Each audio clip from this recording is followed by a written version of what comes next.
Killer create vibes now.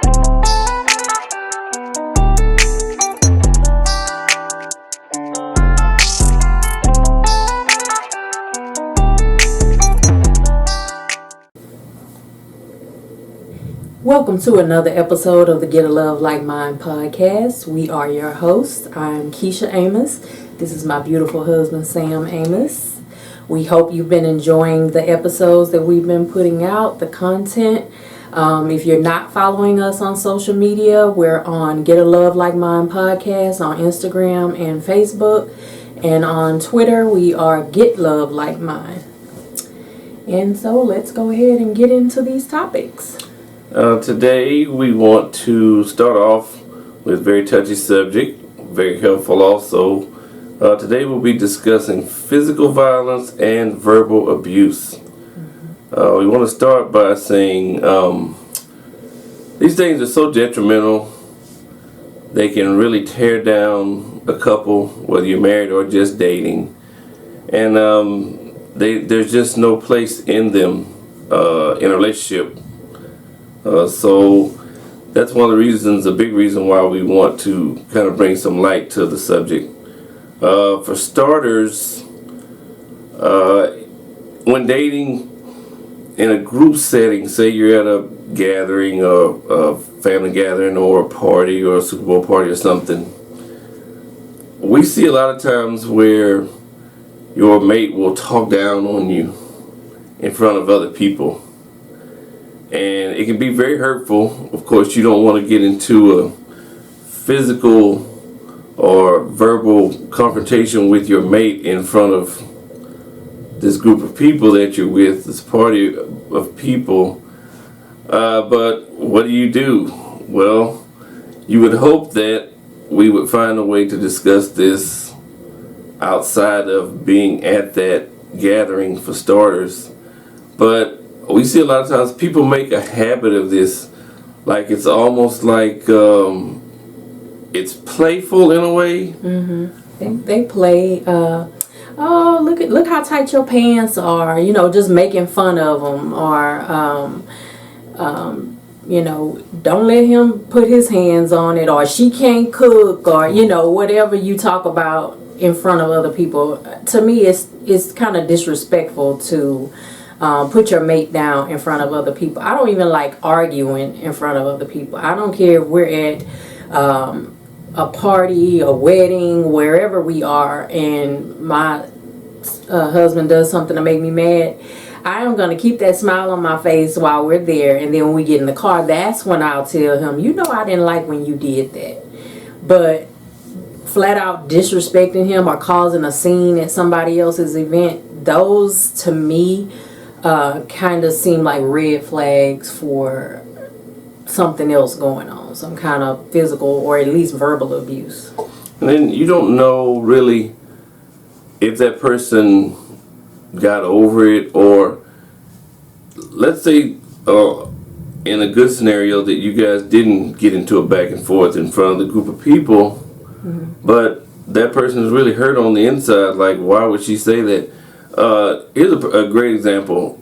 Let's say we're at a party and my wife asks, well, who hung your chandelier? And she says, oh, well, my husband hung it. So, and then my wife responds, well, oh, shoot, well, you got it going on because my husband can't hang a poster. You know, she may not mean detrimental harm, but you just put him down in a group of people, and lo and behold, they start laughing or whatever. Well, this guy may really be hurt on the inside.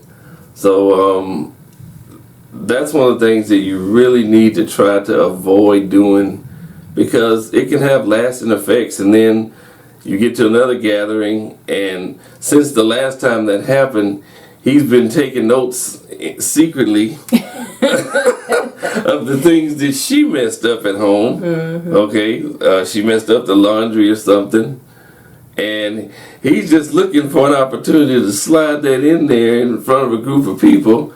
I'm gonna get you back. Well, here we go with the back and forth. Well, then her feelings are hurt now. She doesn't like what he did in front of these people. You publicly embarrassed me.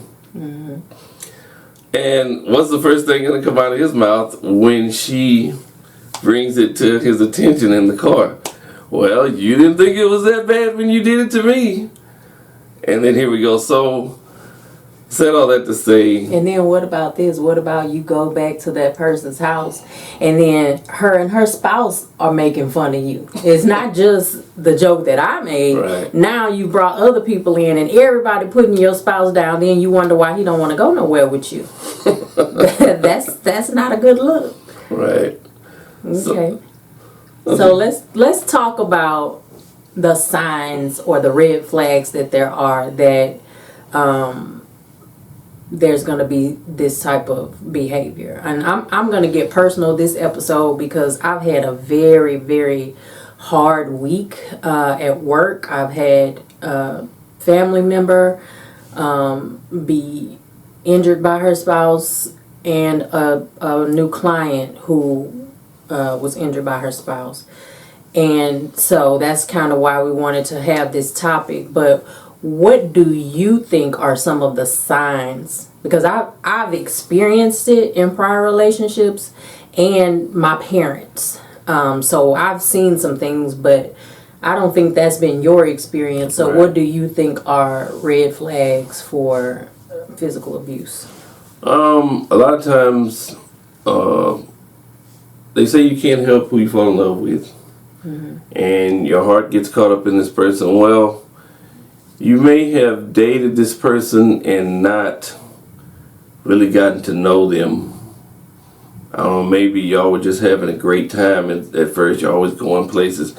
So you never got to see how this person dealt with rejection, dealt with not feeling well, having a bad day, losing a job, being broke. Yeah. These are all things that contribute to a person's temperament and their train of thought. You know, if a guy is always getting denied on a job, or he can't find a job, or it all really stems to rejection.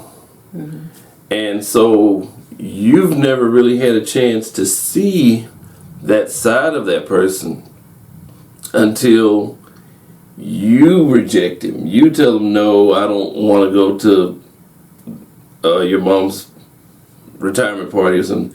And then whoever that person was, or however they process rejection, comes racing out at you, and you've never seen it. And these are something that you should have learned about that person along the way before we got here. And so now you're asking your friends, you know, what should I do? You really don't know what to do because your heart's caught up. But at the same time, I don't really know what to do with myself when this guy turns into this person. Or it could be, you know, a woman. Women are, you know, it's not just specific to men. So that is absolutely one of the things that you need to spend more time with this person to get to know him. I say that a lot. You need to learn this person. No one's going to show you all of their bad traits in the first 30 days, 60 days, 90 months. days, right? You know, if you have some bad habits, and surely I'm not trying to run you away, then, you know, I'll probably find creative ways to blanket those when you're around, you know, if they exist. So these are just all things you have to keep in mind, that I may not know this person. You know, people ask you all the time, what are they like when they do this? What are they like when, you know, they face rejection or whatever? And if you can't answer that, you don't know. Right, then you need to spend more time getting to know them. You know, they may process all that stuff very well. And a lot of that comes with how you were raised, how you were brought up, what you saw in the house growing up. You know, may be the exact same way you deal with it. I had classmates from when we were little. I can remember they grew up in a house where their parents were physically abusive with each other. Specifically, the dad would beat the mom. Well, and we got in high school, this guy didn't see anything wrong with when his girlfriend would make him angry, he'd put his hands on her. He would even choke her.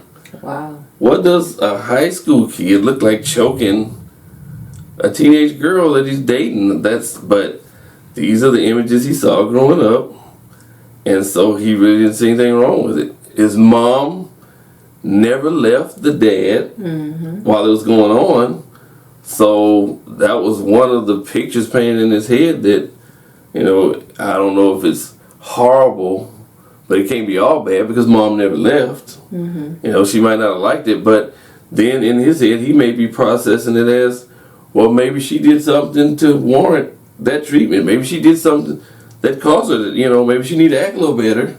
Yeah. Right? You can make all these things up in your head when you see them and don't know what you're looking at and don't know why she responded to the way she did or why he acted the way he did towards her.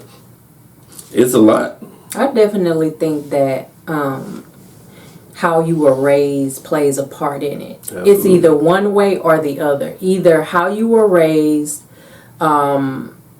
positively impacts you or negatively impacts you. Either you've seen people in your house be abusive, or maybe your grandmother and grandfather or your aunt and uncle, somebody around you've seen be abusive, and you either said, I'm gonna do that because I don't see anything wrong with it, this is just how life is, or you said, I'm never gonna do that because that's just not right.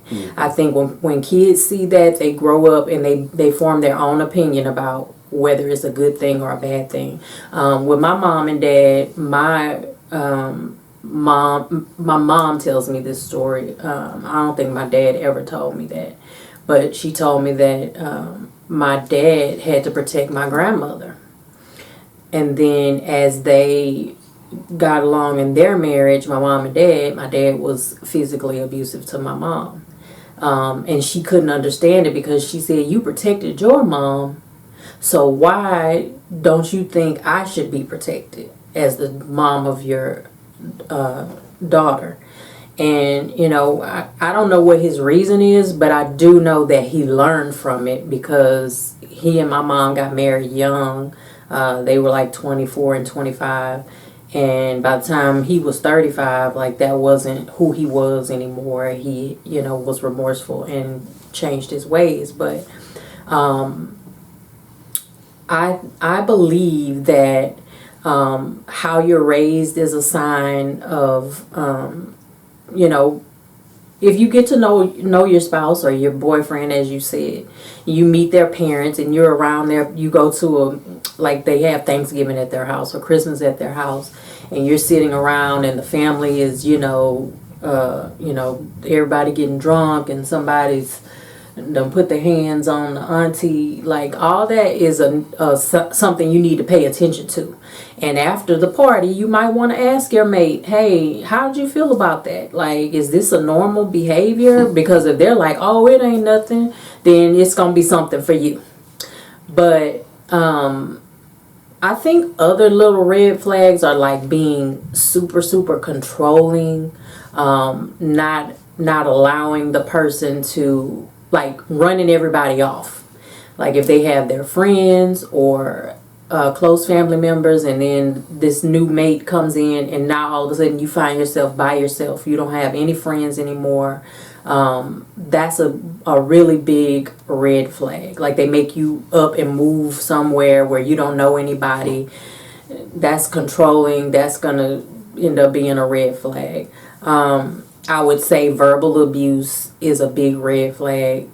Sometimes before physical abuse comes threats. Threats of physical abuse, so those are red flags. I'm sure there are several more, but those are ones for me. The first time I experienced it, I was in high school. I don't think there were any red flags. My boyfriend, his mom was a single mom. I don't think I ever knew his dad or met his dad. And we dated from 9th grade to 12th grade. And it wasn't until 12th grade that he just kind of lost it. And I to this day, I don't know what it was that drove him to that. But We'll get into more of that topic later when we talk about parenting. But I want to say this because I've seen a lot of viral videos and things of that nature. I saw one this week of a lady slapping a man at a sporting event. I guess it was a football game. Yeah. But ladies, you know, we raise our children, we raise our boys, and we tell them, you know, you never hit a girl. You know, my kids, we have kids that range from 7 to 21. And, you know, everybody gets on everybody's nerves at some point. So the 7-year-old may be picking at the 18-year-old, and she may, you know, poke him or push him or whatever. And then he hits her back, and my husband is quick to tell him, don't you ever let me see you hit a girl. But then I'll tell her, you don't put your hands on him, because when you hit somebody, the natural reaction is for them to hit you back. And so, ladies, I just want to say that, like, if you have grown up and seen your dad be abusive to your mom, or your mom be abusive to your dad, that's just not right. And that's not something that you should take on and think that, like my husband, I know my husband will never hit a woman. So there are women who, because they know or think the man will never hit a woman, that they will get all in his face and slap him and mush him and do all kinds of things. And people's natural reaction is to hit back. So I'm saying, ladies, keep your hands to yourself. We're still going to feel sorry for you when we see you knocked out on the ground, but we're not going to be thinking you didn't deserve it because you put your hands on him first. You have got to keep your hands to yourselves. That's definitely a narrative we saw growing up. And me being a young boy and being an adult with kids, I have a daughter. There's two daughters in the bunch of kids that we have, and I can say I've told all the boys that you're not a real man. Men don't hit women. You don't put your hands on a woman. But I've never said that to either one of the girls. So I think maybe that's something us as parents need to try to incorporate, because you know, it's just natural for you to say, oh, you know, everyone has these standards what a boy is supposed to do when it comes to a woman, open the door, all these things. You know, you're supposed to give your chair up, you know, all these things. But there's never really a narrative for what the girl should be or should not be doing. And this is definitely one of them. Is maybe they hear that a lot, that boys aren't supposed to hit girls. But they don't ever hear that I'm not supposed to hit him. Keep your hands to yourself. Right. Yeah. So they don't mind cocking back and swinging one, because I'm going to look at it as the victim. I don't care what happens, even if I hit the guy first. Yeah, and I feel like some men think that if the woman is bigger than them, that if the woman can beat them up. I don't care how big a woman is, she is not going to do the same damage that a man can do by punching you. It's just, you know, and I see the littlest women just all in the men's faces, like they really can do something. It's like, girl, he can just step on you like that. I guess because, like I said, I've seen it from when I was young. I experienced it young. It's almost like a trigger for me. So I try to keep my hands to myself, because I know somebody can hit you back, even if they were raised not to ever hit a woman. It can come out of nowhere. Like I said, with my high school boyfriend, he had never done anything like that to me. I never even saw him as that type of person, and I don't think he was raised in the house with his mom and dad, because I never met his dad. But I don't know what possessed him that day, but these are things that happen. So, you know, we don't want to just talk about the problem. We want to offer some sort of solution. And I know I had a best friend growing up. he has since passed away. He was like my play brother. He, we had talks about men hitting women, and I think one time told me, like she provoked him. Like she did something that just brought that side out of him. And so, I feel like your solution, number one, is going to always be to pray. I say this every week. Your solution is always going to be to pray and ask for guidance on how to deal with the situation. Both sides, the aggressor and the victim. But you should really be looking for someone who brings out the best in you, someone who makes you want to be better. If you're in a relationship and this person like gets on your nerves so much that the only thing you can think to do is punch them, then they're not the right person for you, and you are definitely not the right person for them. You want to add to that? Yes. One thing about that, just to try to, engage your mind on it. A lot of times when you date people, that is the thing that you want to. You want to find somebody that can bring out the best in you. Now, scenario-wise, you could say, okay, I met somebody at work, and we're dating, or just becoming closer friends or whatever. And let's say this person at work they have some ways that are fairly rotten. They don't mind short cutting corners at work. They take breaks longer than they're supposed to. Just all kinds of little things. They may steal paper towels from work and take them home, whatever.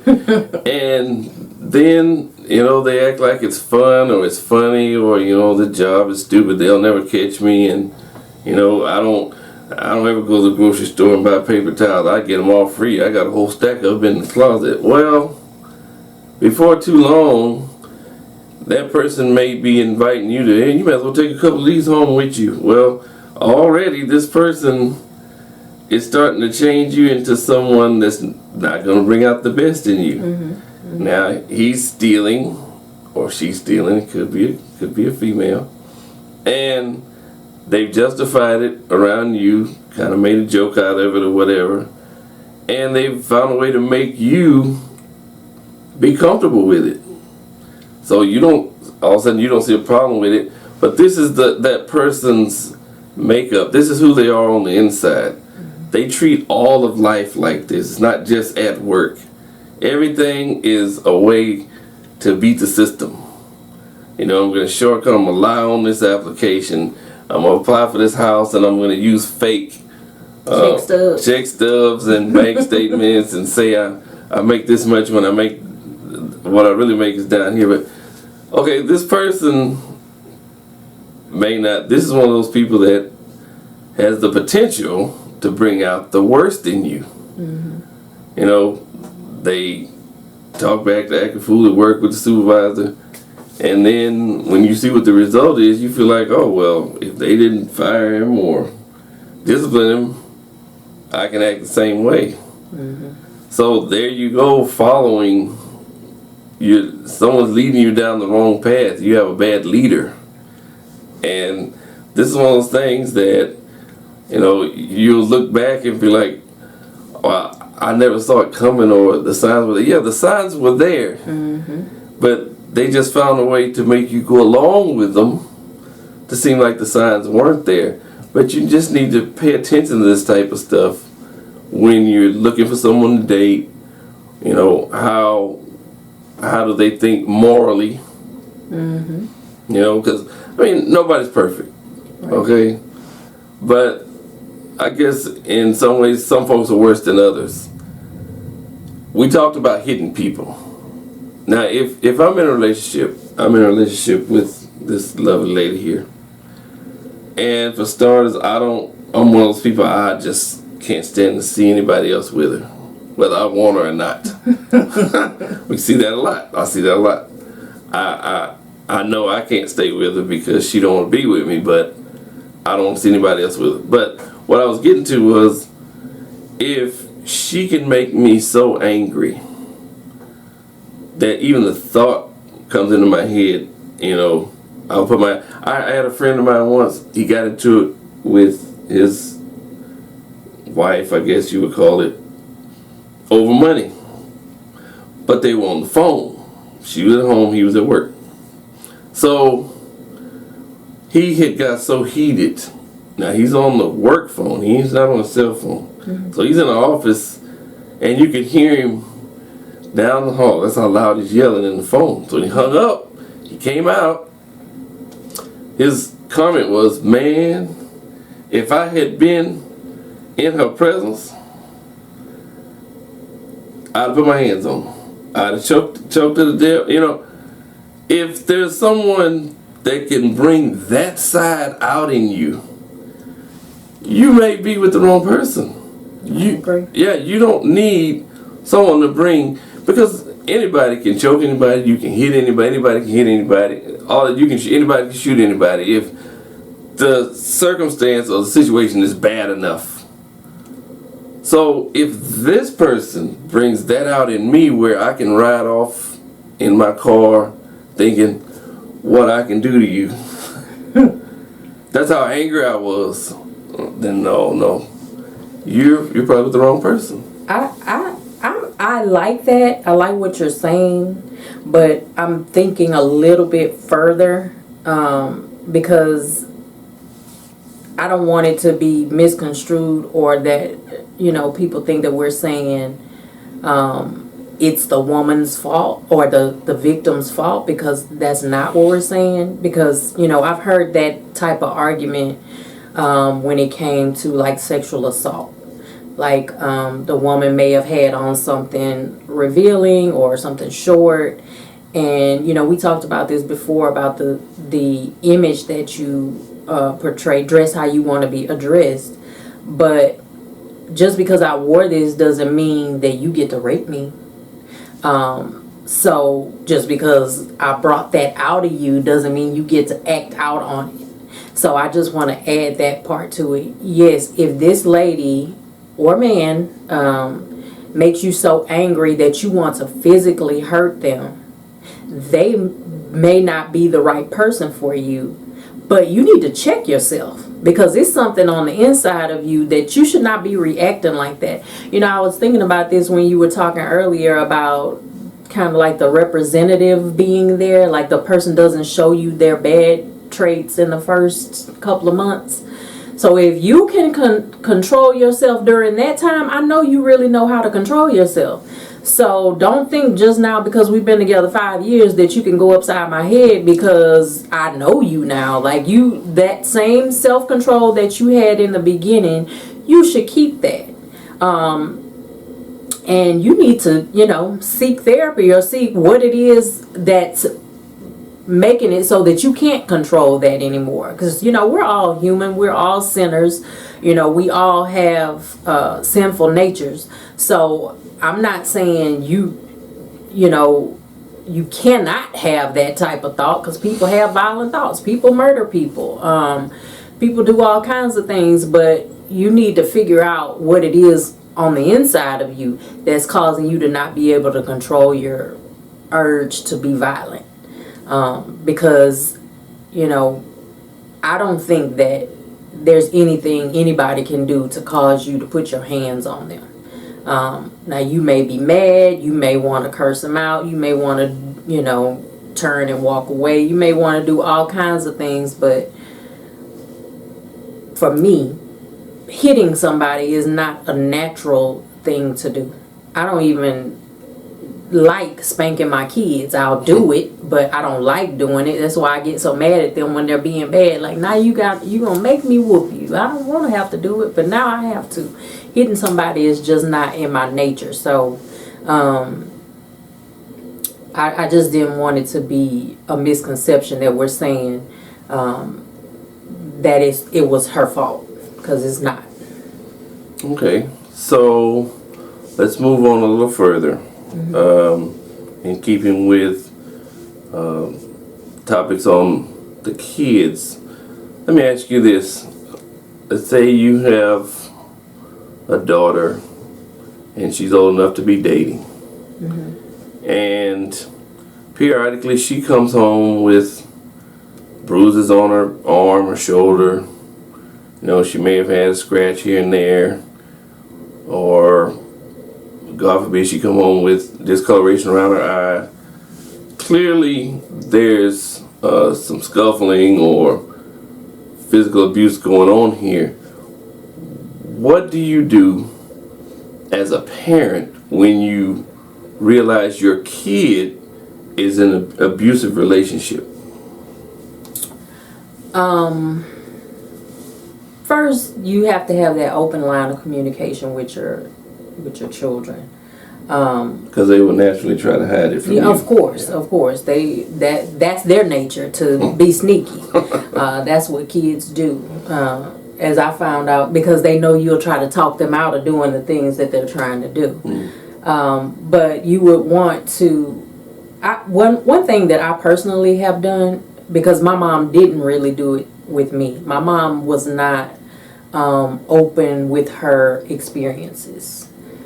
She was one of those that would just tell me don't do something and not tell me why, or just don't do that, or she didn't let me learn from her experience. So of course I didn't listen, and I had to learn on my own. I had to learn the hard way. So for my daughters, I try to tell them my experiences. I try to tell them things that I went through, so that if they're ever going through something similar, number one, they can think about how I reacted to it, good or bad.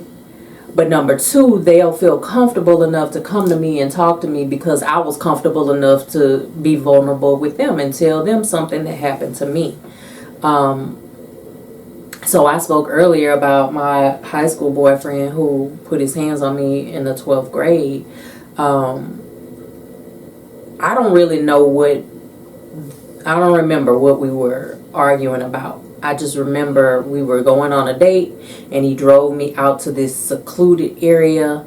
Back then I had just learned to drive, so I know we were not far from my house, but I didn't really know where we were.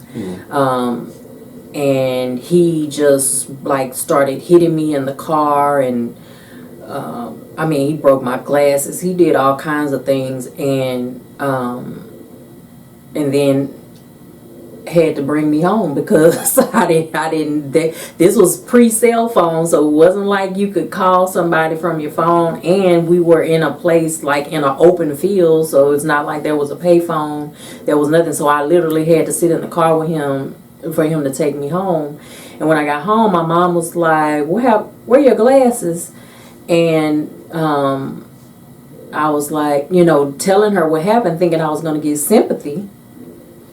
And her comment was, well, I'm not buying you no new glasses. So, I can laugh about it now, but at the time I was like, what? It was funny, yeah. So, and that's when I started wearing contacts, because I had to buy my own. So I said, well, since I'm buying my own, I'll buy contacts. But I feel like I can tell you what I wish she would have done. What I wish she would have done, number one, was hug me, tell me it wasn't my fault,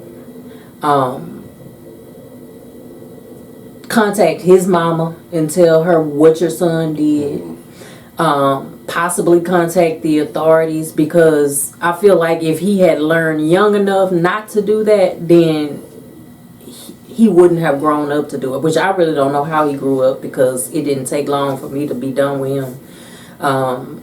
We have a few mutual friends, but I don't fool with him at all. You said something just then that it's huge, but it's hard to get that kid to that point. You said done with him. Mm-hmm. How do you get that kid to understand that what he did was wrong? I know you said by sharing your own experiences.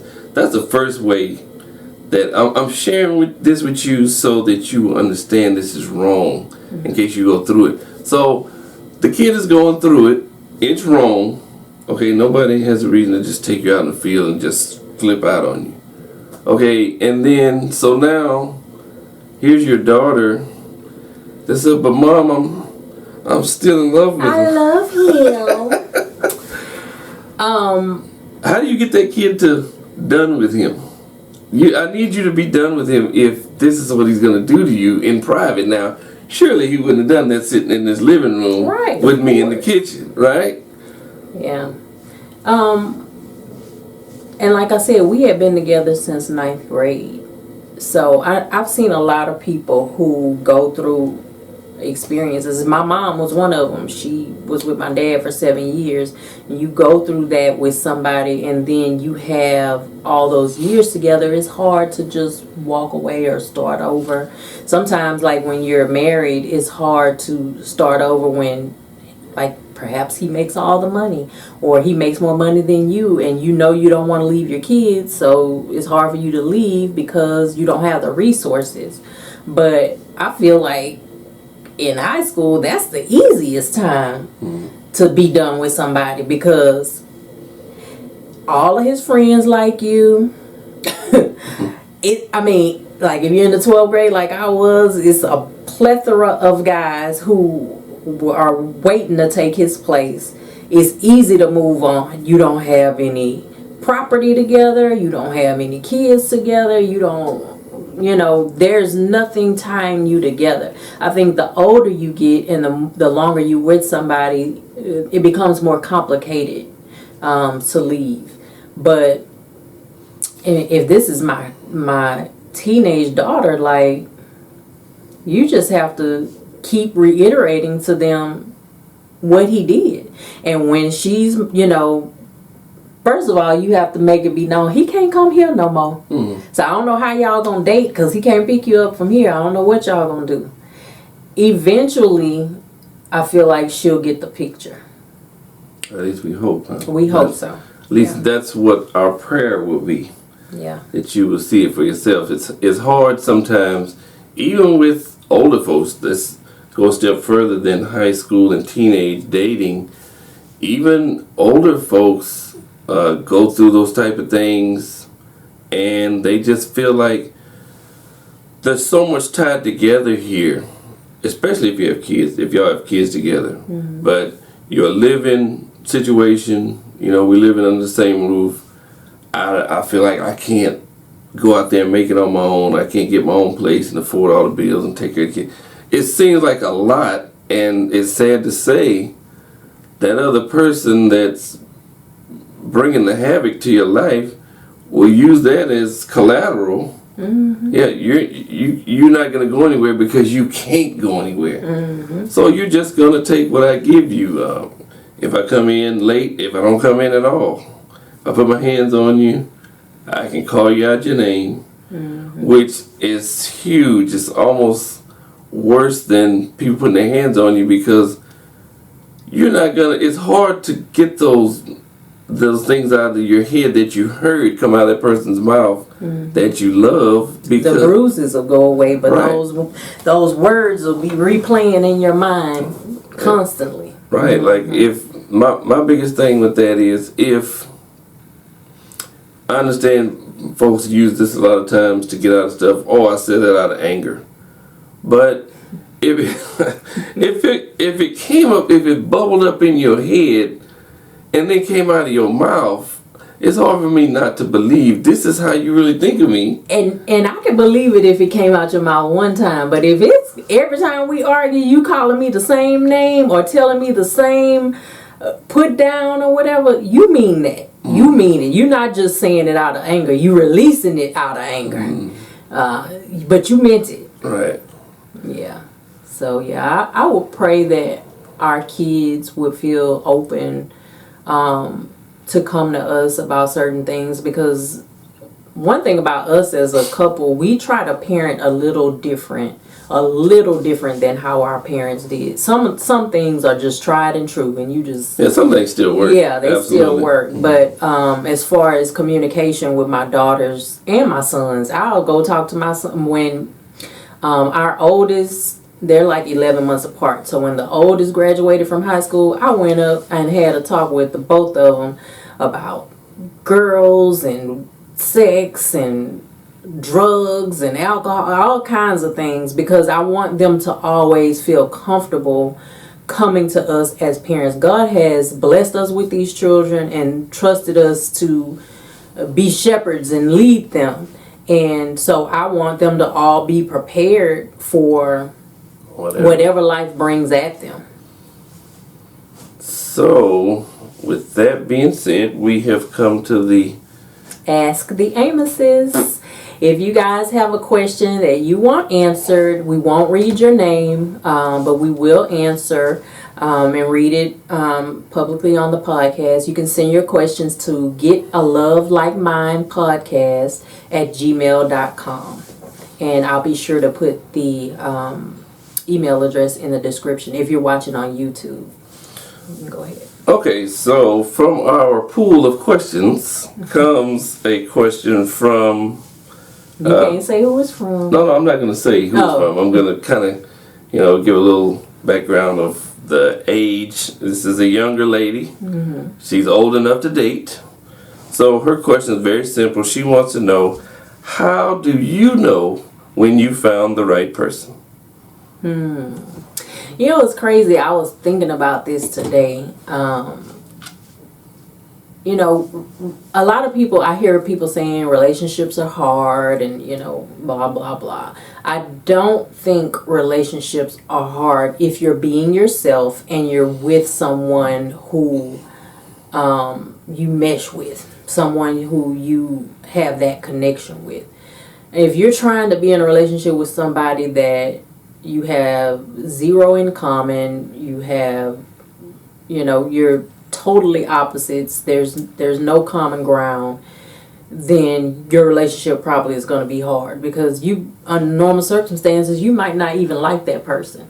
Like, sometimes I try to think about my mate as if they were the same sex as me, could we be just friends? And if we couldn't, like, if I wouldn't even like you if you were a girl, then I'm probably have no business dating you as man, because we're not going to get along. But one thing that relationships do come with is sacrifice.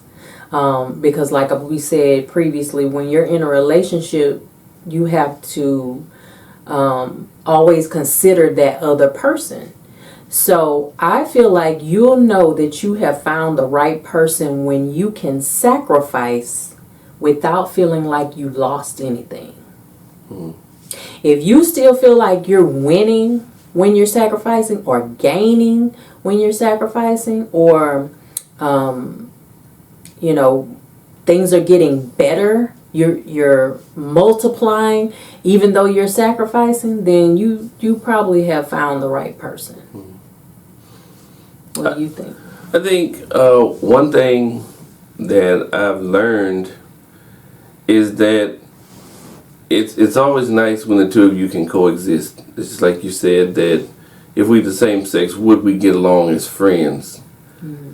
And I can see that between the two of us, because we've had this discussion before about our own relationship, that if we were ever to separate, it would probably be the friendship part that we would miss the most, instead of the marriage part of it. I guess because we stay in the friendship part more than the marriage part. But anyway, I think that you need to be able to find somebody true enough that you can be yourself around, but someone that looks out for you. Mm-hmm. Not someone that's gonna always be about me. When are we gonna do what I want to do? You might have worked all day. Mm-hmm. And I was sitting here waiting on you to get home. So I need some me time, instead of seeing it as you worked all day. What can I do to make your day better? Do you need me to rub your feet? Do you need me to run your bath water? Anything, something where the focus is not just on themselves. Mm-hmm. I need to be able to look out for you, and once you get into marriage status, I need to always put your best interest up front. And I don't care what I'm doing. If it's I'm gonna go watch the game at Buffalo Wild Wings with one of my best friends, or I was invited to a bachelor party. I don't know whatever it is.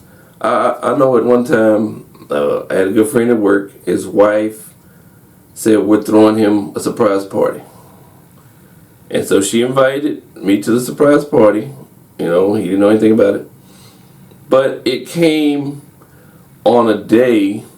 Let's say it was on Saturday. Well, Friday, you ended up with back problem. Like you had hurt your back.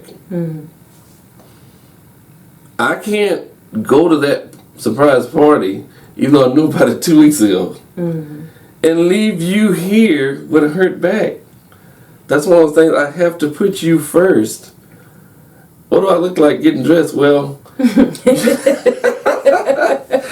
weren't going to do much anyway. And what was I going to be doing? Laying there looking like I can't believe she about to leave me and he know I can't even move. Yeah, you're going to be mad, but you weren't going to get out of the bed anyway because you're hurting. So it all makes sense. I'll deal with that when I get back. You'll be in that same spot. You'll be in the same spot when I get back. I will holler at you. No, come on now. That's not love. Love that person, and then you'll know that person is the right person for you. And going back to what we said earlier about, you know, that person bringing out the best in you. When you get with somebody who makes you better, you know, I'm using a lot of my past experiences. My first husband did not make me want to be better. Like, he was fine with me drinking and smoking weed and hanging out. I mean, like, coming in at 4 a.m. was no issue for him. None of that was a deal breaker for him. He did not bring out the best in me. He literally brought out the worst in me. And so when I got with my current husband, he didn't. It's a way to bring out the best in somebody. It's not by pressuring them and telling them you need to do this and you need to do that. Oh, I'm out of here. Yeah. It's more of when you do something good, oh, that's good. Like, that's dope. Or, you know, I'm proud of you. When I told you guys I'm an attorney. When I passed the bar, when I got the results, my husband hugged me and told me, "You did good, babe. I'm proud of you." Like, y'all just don't even know. I was crying anyway, but that just made me cry even harder because he brings out the best in me. It feels good when your mate is proud of you for something that you did, as opposed to they're looking at what you did like, I don't know, I don't know what she's thinking about or whatever, or let's go rob this bank together because he's just bringing out the worst in you. And you gonna drive the car. Yeah. So we hope that we answered your question. Keep them coming. We want to pray for this young lady. I pray that, you know, you do find the person who is the right one for you. But don't be afraid to look at the signs, look at the red flags, and walk away if you see something that's not right. And you should do that before you start investing time and money and children and life into this person. So we pray blessings over your life. We pray that God will continue to guide you and reveal that person to you, and that he'll find you. And you have to believe that that person is out there. There's someone out there for you. And I don't care how many times you've dated and not found them, or maybe you found them and it never developed into.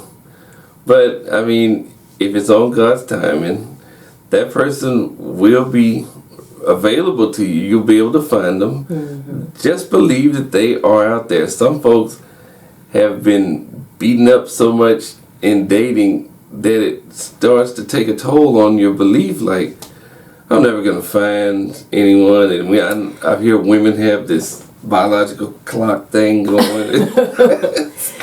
Let me tell you about God's timing. You know, we have shared with you guys that this is both of our second marriage, but my husband and I are about 5 years apart in age, and once you get to know a person, there have been so many times in our lives that we were in the same place at the same time and never paid any attention to each other. When I was growing up, I used to go to this it's not really an amusement park. It's like a miniature golf type place where they have pinball machines and batting cages.